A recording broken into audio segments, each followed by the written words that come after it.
je voudrais verser au dossier quelques arguments qui permettront à chacun de réfléchir plus avant à leur conversion pranique, non pas pour les dissuader, je suis moi-même icétien et j'encourage les gens, comme vous l'avez déjà vu sur d'autres vidéos et en raison d'une biographie que j'ai déjà plus ou moins résumée, je suis moi-même en chemin, mais j'ai pu observer qu'il y avait des accidents. Donc, ce qu'on appelle processus, en général depuis Jasmuine, et qui se pratique sous la direction de pranique, entre guillemets, je reviendrai sur ce mot tout à l'heure, lors de stages, de retraite, c'est une pratique relativement risquée, je ne dis pas dangereuse ou mortelle, mais risquée, au cours de laquelle j'ai pu observer que beaucoup de gens se faisaient du mal. Alors,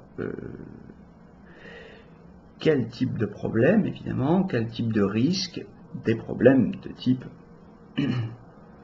physique et des problèmes psychologiques. On va rencontrer ces deux types de risques. Sur le plan physique, le problème ne vient pas tant du mécanisme de la nourriture pranique lui-même, il tient à la manière dont les praniques organisent, ou plutôt n'organisent pas, leur retraite pranique.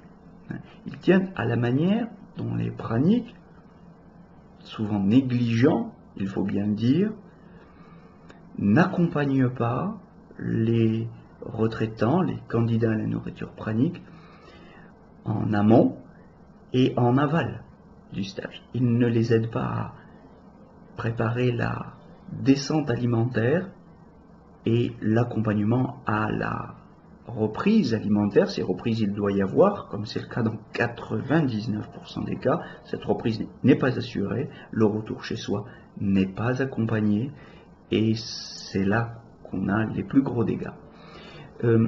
Sur le stage lui-même, la retraite elle-même, eh bien, elle est ouverte à des gens qui, parfois, je l'ai observé, j'en ai rencontré, des gens qui n'avaient jamais jeûné un seul jour de leur vie et qui étaient accueillis là, on le devine, pour des raisons économiques. Après tout, ça fait toujours un stagiaire de plus. Mais ces gens-là ne vont pas tenir face à la pression, et dans le meilleur des cas, ils partiront. C'est ce qui d'ailleurs leur arrive de mieux, parce que ceux qui restent s'exposent à des expériences beaucoup plus désagréables. J'ai pu observer des évanouissements, des syncopes plus ou moins longues,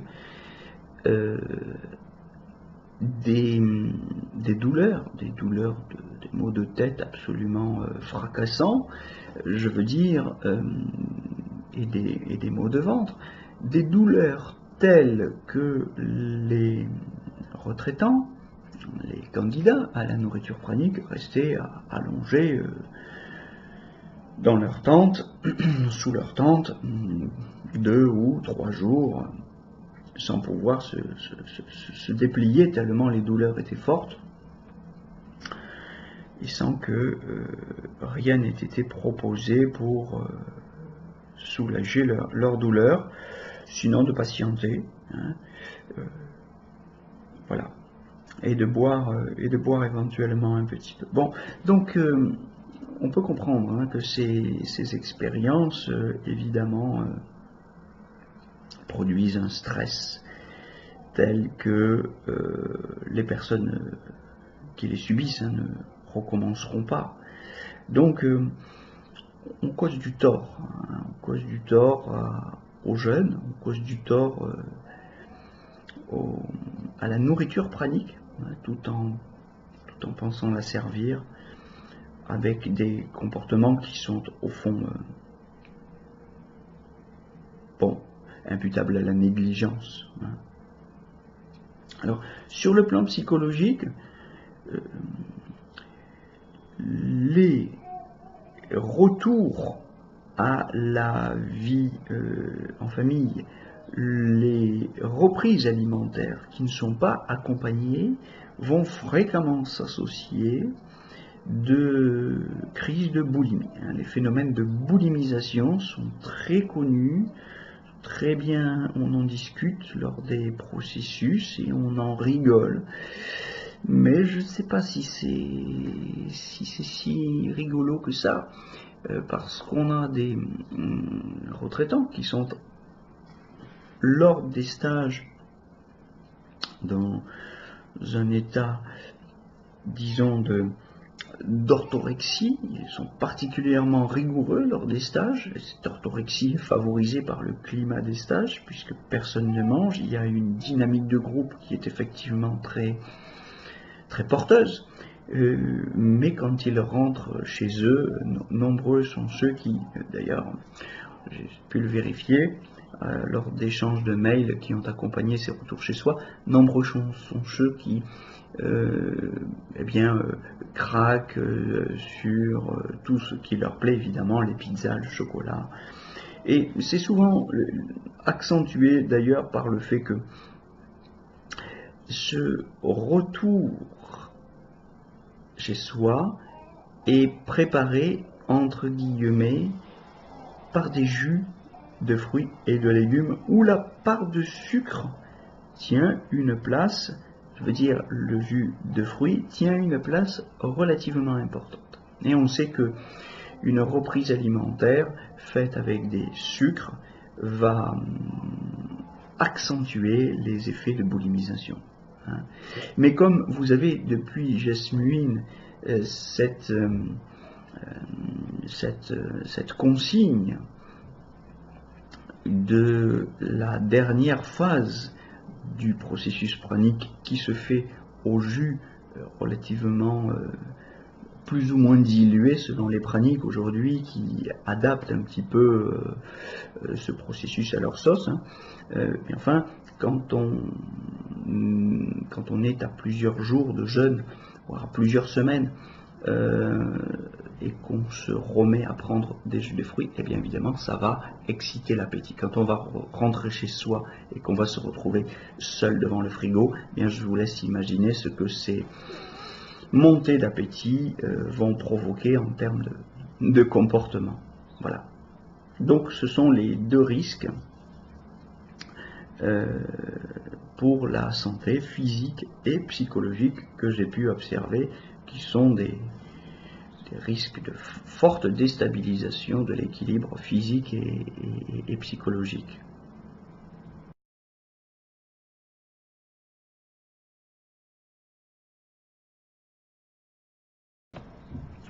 Voilà. Il y a aussi un risque de mystification. Il est manifeste. Ce qu'on appelle phénomène pranique, au sens strict du terme, c'est l'abstention de toute nourriture solide et liquide pour une durée indéterminée. Au-delà de cette durée de 3 ou 4 mois qui, chez les hygiénistes, caractérisait le jeûne long. Il ne s'agit pas d'un jeûne long, mais d'un jeûne très long.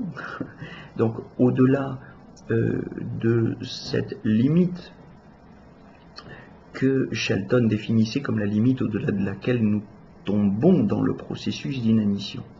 Donc il y a effectivement un certain nombre d'individus qui ont été repérés, identifiés dans l'histoire comme ayant été capables de se nourrir de manière non conventionnelle, puisque sans prendre aucune alimentation solide ou liquide, je veux dire jus de fruits ou de légumes, ils continuaient d'être nourris sans perte de poids, sans perte d'énergie particulière, etc. Quoique pour Marthe Robin, qu'on évoque souvent, c'est quand même assez particulier, puisque sans perte d'énergie, ça reste à discuter, étant donné qu'elle a passé toute sa vie dans une chambre,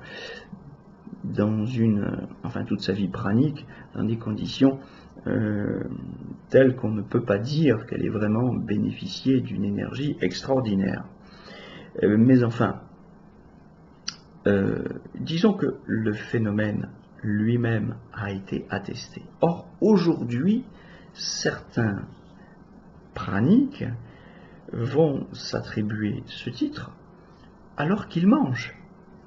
Alors, ils mangent peu en quantité, ou ils mangent peu souvent, parce qu'en réalité, quand ils mangent, comme ils mangent des céréales, ou éventuellement même des nourritures cuites,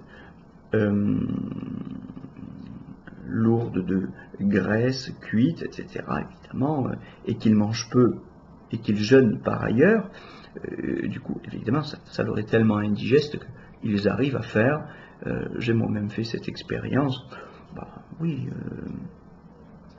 un repas ou deux par semaine. Parce que quand on est dans un état de jeûne et qu'on se remet tout à coup à manger une nourriture un petit peu trop densifiante, on va mettre 3 ou 4 jours pour la digérer. C'est tout simplement que le mécanisme de la digestion est perturbé, il est fortement ralenti et tout à coup on le surmène. Alors, des gens qui vivent de cette manière peuvent donner l'impression aux autres ou se donner à eux-mêmes l'illusion d'être praniques, d'avoir peu de besoins alimentaires, mais en réalité, ils alternent les phases de jeûne et de surmenage digestif. Combien de temps ça dure ? Ça peut durer très longtemps.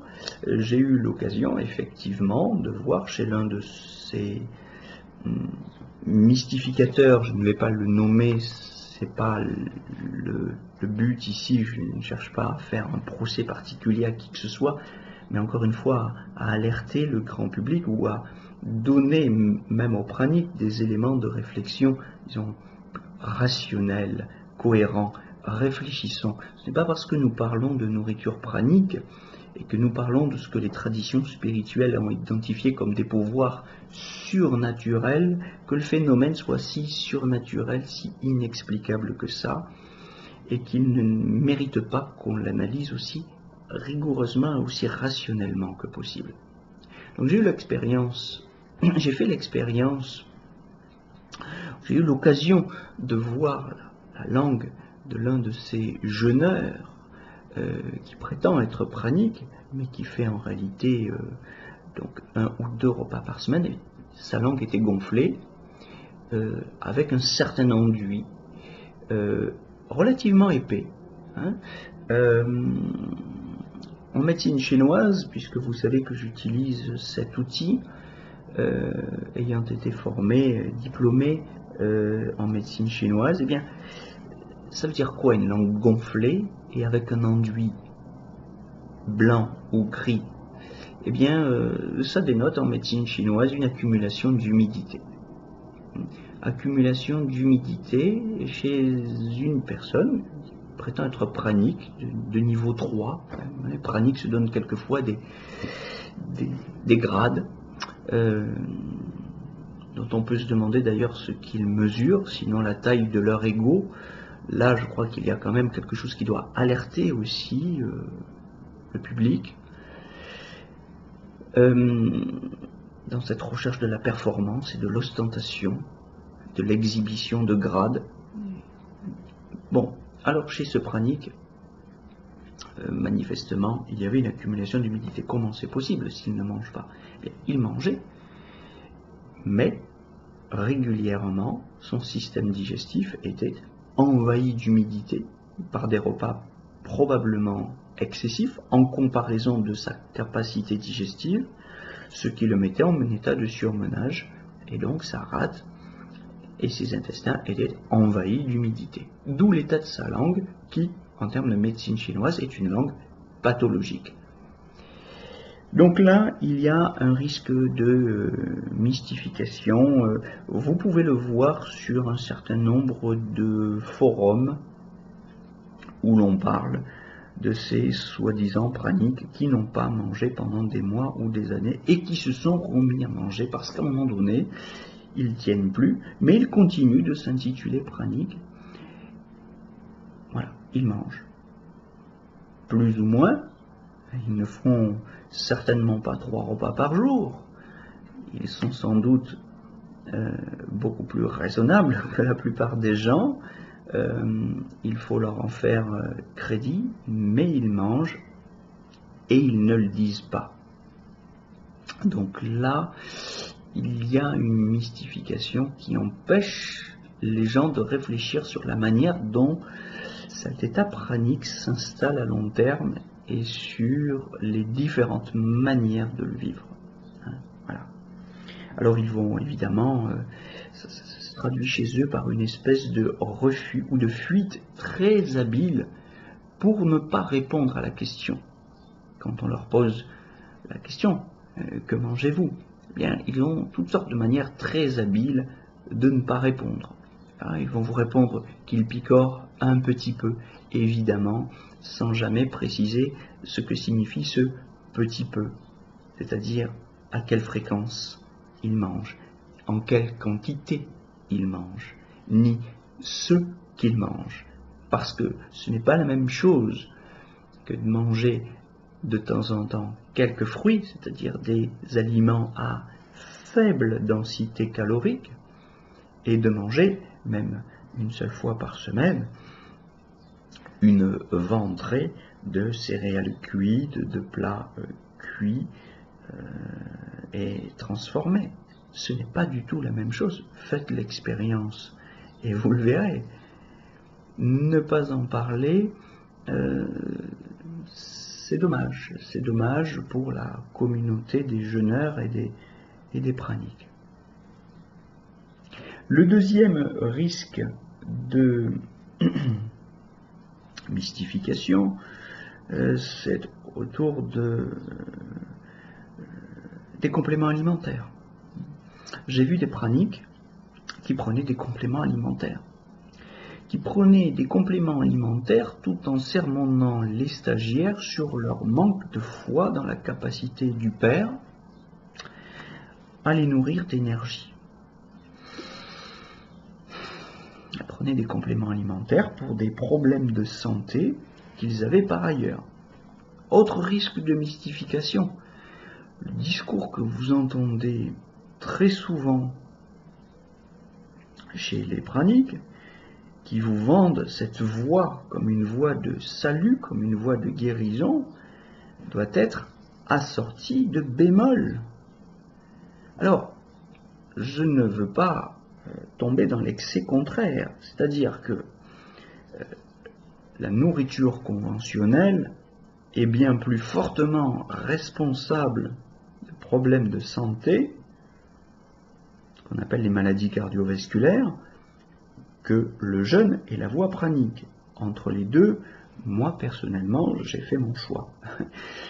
Mais il y a une mystification et une tromperie quand on promet aux gens, sans précaution, sans bémol, sans explication, que le fait de s'engager sur cette voie du jeûne ou sur la voie de la nourriture pranique va leur apporter systématiquement la guérison, les améliorations de santé, les guérisons qu'ils attendent. Jasmine a eu un cancer après 10 ou 11 ans de nourriture pranique. Je ne sais plus si c'était en 2002, 2003, 2004. Un grave cancer mortel dont elle parle. Alors, dans quelle mesure était-elle pranique? Que mangeait-elle véritablement ou pas? Évidemment, Dieu seul le sait, puisque je l'ai expliqué tout à l'heure, les praniques ne sont pas très clairs sur les quantités de nourriture qu'ils absorbent quand ils en absorbent, sur les jus de fruits qu'ils prennent et la quantité dans laquelle ils en prennent, sur le fait qu'ils peuvent mélanger ou pas des matières grasses à ces jus de fruits. Tout ça est très obscur et je dirais, oui, opaque. Les informations circulent mal sur ces détails qui font toute la différence entre un vrai pranique et quelqu'un qui ne l'est pas, qui chercherait simplement à utiliser cette dénomination à des fins, je dirais, égotiques, voire commerciales. Donc soyons prudents. Alors il y a des praniques qui prennent des compléments alimentaires tout en nous reprochant de manquer de foi dans la capacité du Père à nous nourrir d'énergie. Je vous laisse en tirer les conclusions. Il y a des praniques qui tombent malades et qui reprennent pour cette raison la nourriture conventionnelle, mais qui ne prennent pas forcément leur caméra YouTube pour nous l'expliquer, ou qui continuent, même quand on les interviewe après leur reprise alimentaire, à faire comme s'ils ne mangeaient plus du tout, ou à cacher, certains cachent le fait qu'ils ont repris la nourriture conventionnelle après l'expérience d'une maladie sévère qui les a obligés, par exemple, je n'ai pas besoin de donner de nom non plus, mais elle se reconnaîtra, qui les oblige, par exemple, qui les a obligés à prendre des antibiotiques. Donc il les a obligés à consulter, à prendre des antibiotiques et à reprendre un petit peu de nourriture conventionnelle aussi pour absorber ces antibiotiques et les digérer. Oui. Certains le dissimulent. Oui. Donc il faut le dire, c'est un fait massif que le fait de jeûner, de manger moins, va apporter, spécialement dans notre civilisation, où les gens se gavent de nourriture en abondance et de nourriture chimiquée, c'est un fait massif que le fait de manger moins va apporter des améliorations de santé. Mais c'est une mystification de laisser croire que la nourriture pranique est une voie de salut qui nous met à l'abri de toute maladie. Voilà. C'est une mystification et les praniques sont responsables de cette mystification. L'autre mystification, c'est celle de l'unité. Il nous faut maintenant en dire deux mots.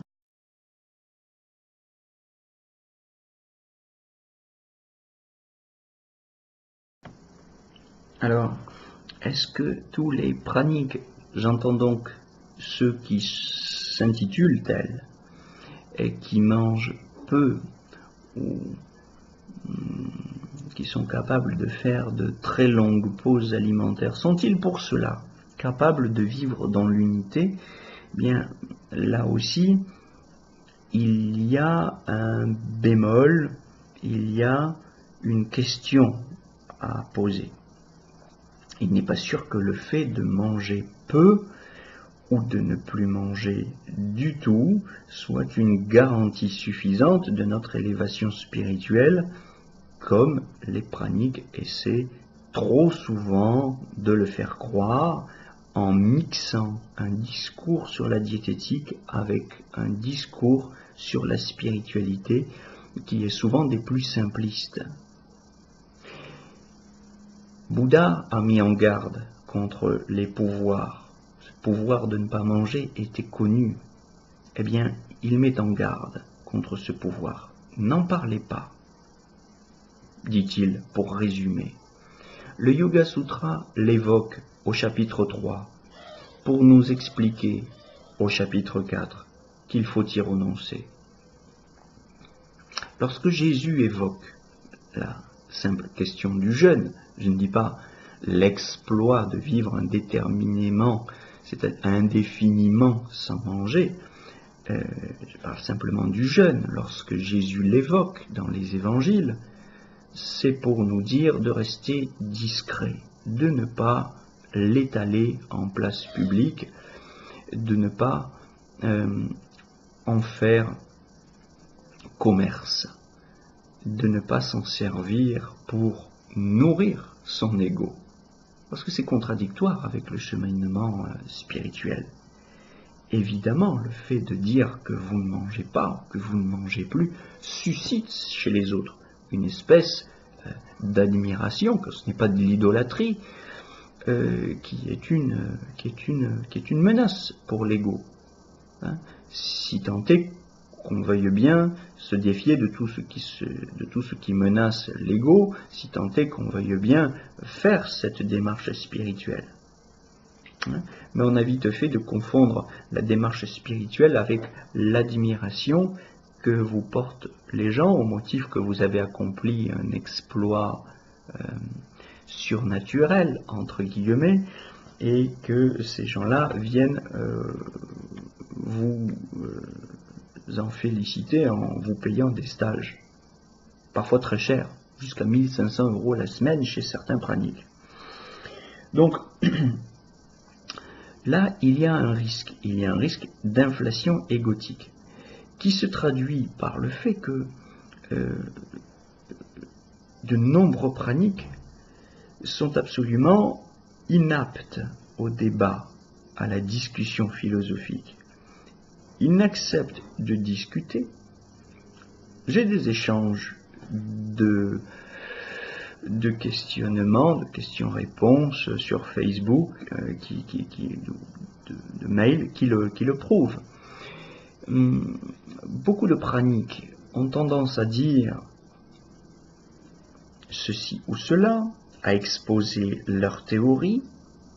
Donc, en apparence, ils ont l'air de s'exposer au débat, prenant la parole sur YouTube par exemple, tout en refusant le débat qui va derrière, et en clôturant les questions qu'on leur pose par une réponse qui consiste à dire, quand les questions les poussent dans leur contradiction, vous intellectualisez trop, l'expérience pranique n'est pas une expérience intellectuelle ou intellectualisable. Par conséquent, votre questionnement trop intellectuel fait obstacle, et donc, taisez-vous. Au final, ils ont souvent une manière très, très habile, mais qui peut devenir assez sèche dans les échanges privés, une manière assez habile en tout cas de clore la discussion. C'est dommage, et c'est certainement le signe qu'ils ne vivent pas dans l'unité. S'ils parlent, pourquoi ne s'exposent-ils pas au débat jusqu'au bout? Et si la chose n'est pas intellectualisable, rationalisable, eh bien, alors pourquoi en parle-t-il? Il y a des tas de praniques qui n'ont jamais pris la parole pour en parler. Voilà, Marthe Robin n'a jamais écrit de livre pour parler de son expérience. Mais si on en parle, eh bien moi je ne comprends pas, sincèrement, je ne comprends pas pourquoi on ne s'expose pas plus librement au jeu des questions-réponses. Alors il y a une manière de s'exposer au jeu des questions-réponses qui n'en est pas une. Je veux dire que quand vous recevez des stagiaires en jeûne, en stage, quand vous recevez des candidats au jeûne ou à la nourriture pranique en stage, ils vous posent des questions, évidemment. Mais il n'est pas sûr que dans ce contexte-là, le débat soit très ouvert.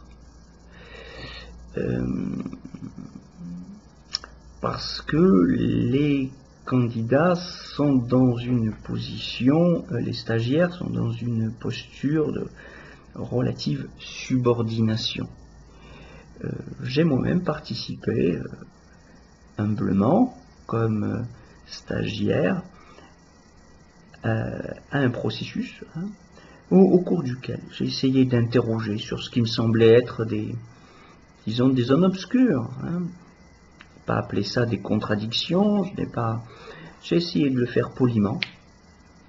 Eh bien, je me souviens de l'expression du directeur de stage qui disait je ne te laisserai pas dire ça. Voilà.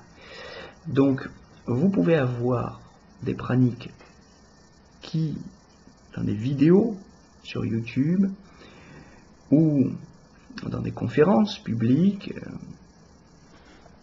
où ils sont en position de, allez, disons le mot, de gourou, face à un public relativement acquis, vont tenir un certain discours sur un ton relativement accueillant, affable, aimable, bienveillant, mais qui peuvent très vite devenir secs,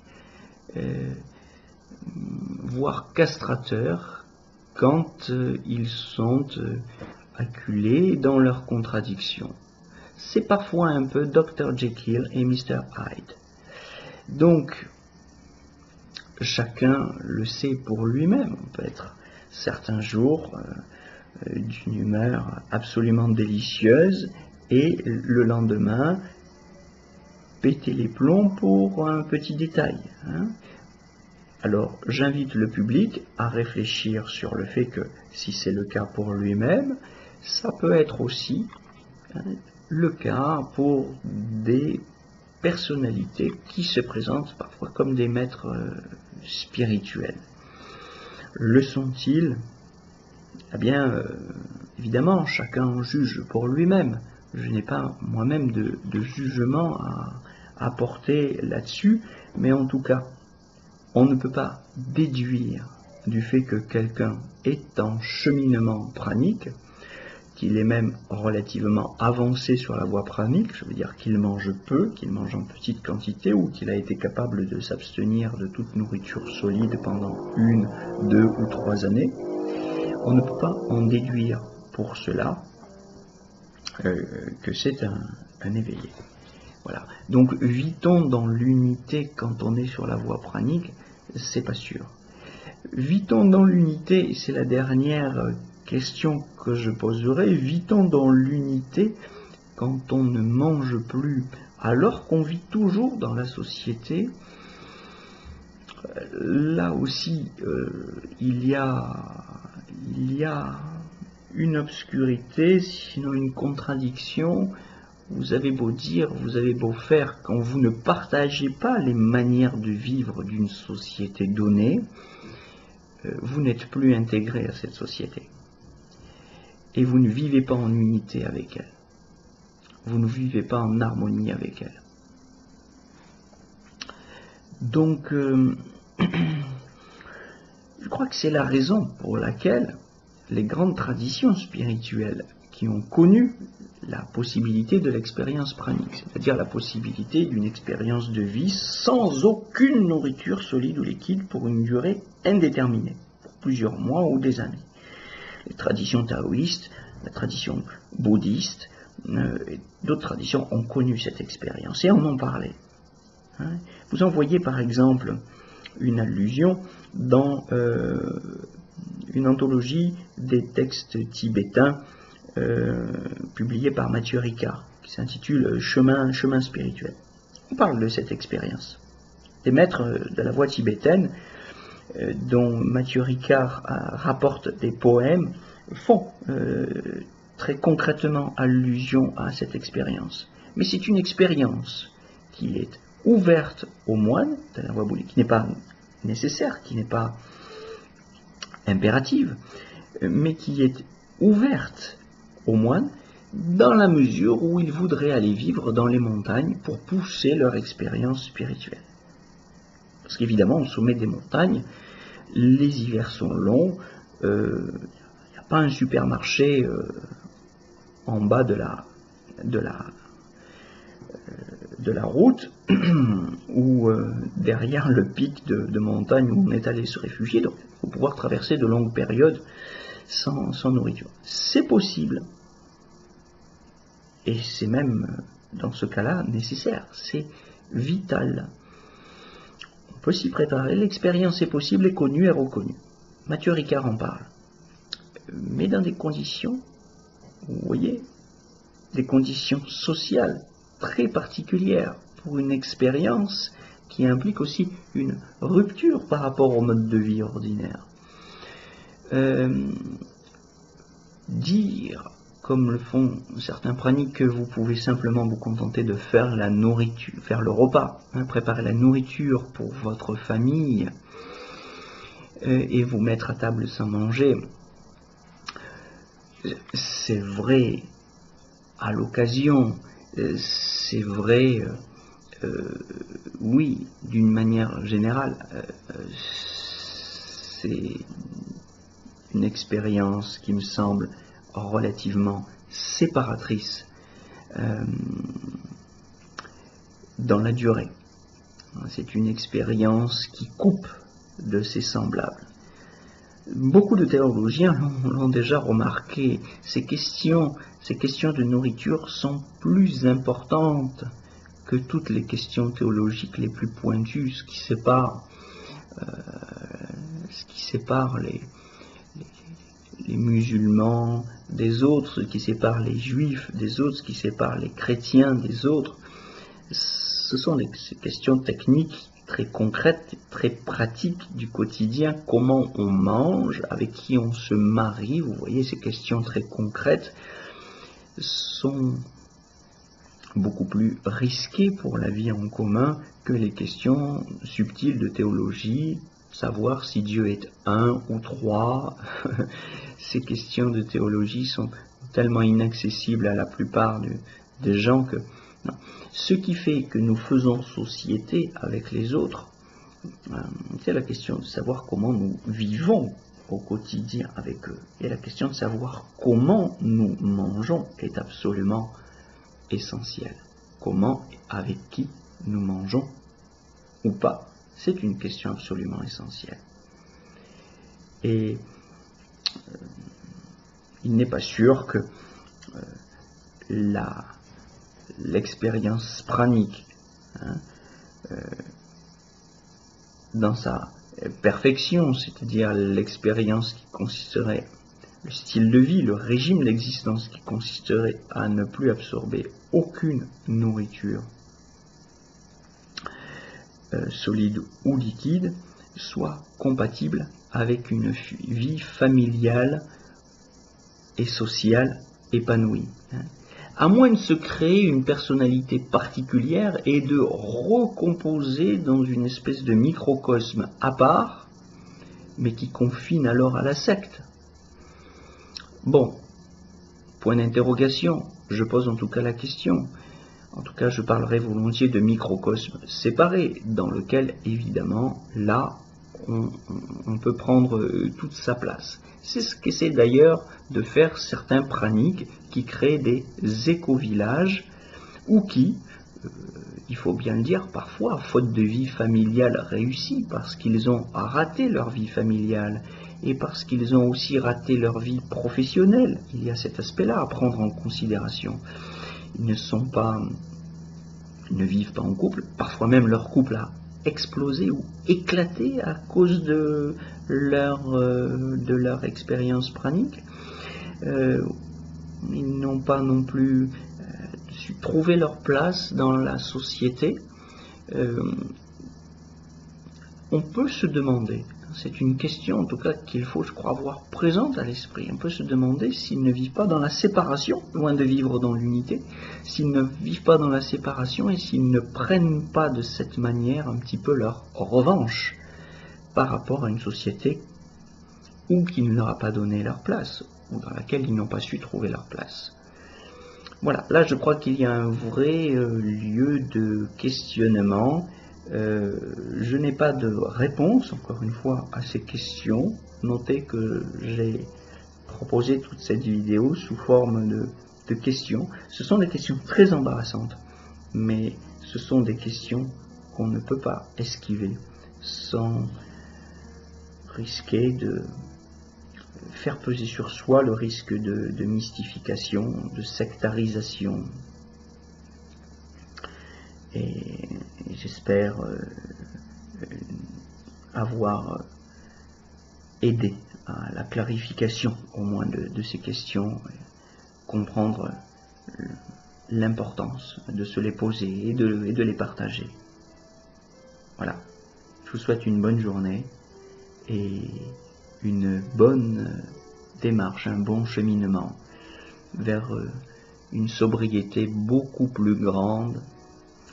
La voie du moins est toujours la voie du mieux, et je ne vous quitterai pas sans vous rappeler la formule de Socrate: que l'appétit soit ton meilleur assaisonnement. Ne mangez rien que vous ne trouviez véritablement lumineux, ne mangez pas par habitude, ne mangez pas simplement par convention, ne mangez pas par automatisme, ne mangez pas sous la pression des émotions, soyez libre de tout ça. Soyez conscients, soyons conscients, allons vers l'unité, mais allons-y sans renoncer à l'exigence qui caractérisait les philosophes, l'exigence de comprendre, de poser des questions le plus rationnellement possible. Tout n'est pas rationnel, mais nous devons pousser l'exigence de rationalité aussi loin que possible. Nous ne devons pas démissionner de notre désir, de notre besoin de comprendre. Je vous souhaite une bonne journée.